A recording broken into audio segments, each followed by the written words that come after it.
कर्नाटकची राजधानी असलेल्या बेंगलोरमध्ये के.आर.पुरम येथे सोमवारी केंद्रीय कृषी राज्यमंत्री शोभा करंद्लाजे यांच्या कारच्या उघडलेल्या दरवाजाला धडकल्यानंतर एका स्कूटीस्वाराचा मृत्यू झाल्याची घटना घडली आहे।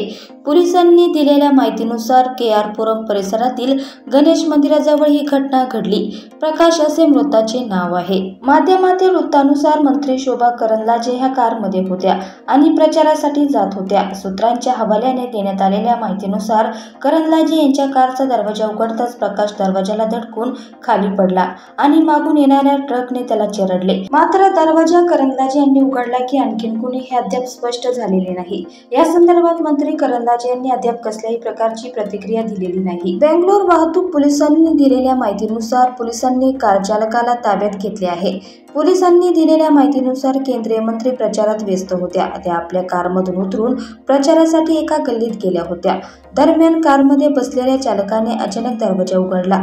यामुळे पाठीमागून येणाऱ्या 62 वर्षीय प्रकाश हुंडा ॲक्टिवासह खाली पडला। तेवढ्यात मागून येणाऱ्या ट्रकने त्याला चिरडले। या अपघातात त्याचा जागीच मृत्यू झाला।